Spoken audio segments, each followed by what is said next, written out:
Fancy Think. I'm Jared.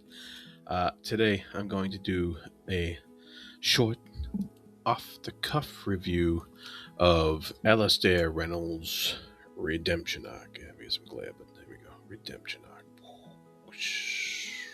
This is the book 2 in the Inhibitor Trilogy. The first book was called Revelation Space.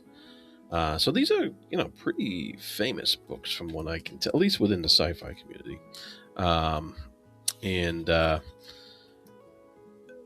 So if you want to see the first review, my review on the first book, Revelation Space, check that out. I was not the biggest fan. And I know a lot of people really love these books.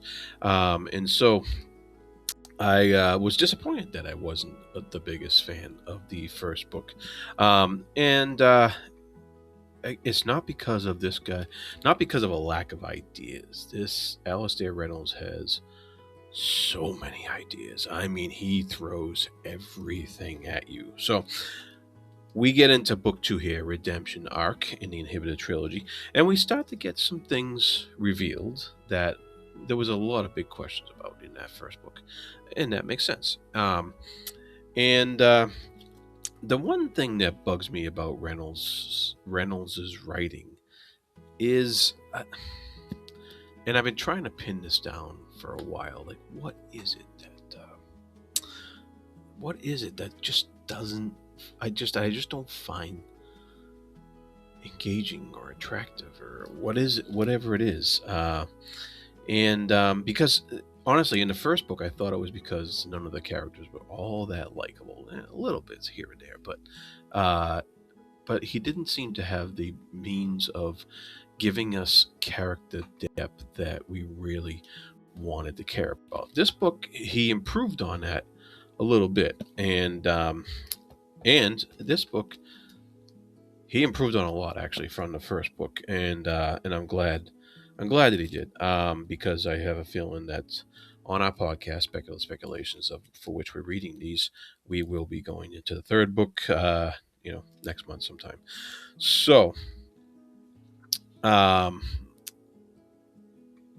yeah, this book 2, I was worried at first. It kind of dragged, kind of like the first book for me, but the second half of the book started to pick up, and it started to really give us a bigger scope of the universe and what's going on. You start to get to know the factions a little better. In the first book, you didn't know. There was a lot of names thrown around, but you didn't know anything about them. But this book, you start to get to know the players, and you start to get the bigger picture, and you start to get where all this is coming from and what it actually means for the science he explains, if that makes sense. Because he explained a lot of science in that first book, and it just didn't mean anything. Here, it's starting to mean something. And there's strange, with the advent of the approach of the speed of light and stuff like that, there's some strange time stuff going on. I like that. And there's there's a threat to the universe, a big bad threat, but there's also a lot of arguing, I guess, conflict going on a smaller scale too. So that made the book a bit more engaging for me. I'm still not huge on his style, and I don't think that's ever going to change, unless he changes his style drastically for other books than this trilogy. But I don't think it's going to change for this trilogy, because this is the book. This is the book. This is the writing. This is the prose that we are reading, and so Reynolds, I think as far as these books go, he is what he is, and like I said, a lot of people enjoy these books, so that's good. So if you're a science nerd and you like science technical explanations, but not not textbook style, but just um, in the setting, in the bounds of the universe that he's created here. It's there is a lot of explanatory stuff going on, and like I said, the second half of the book, there was plenty of action. There was plenty of decent character interaction in the second half. So like I said, he improved a lot with that, and I really like the ideas. Like, once again, are huge.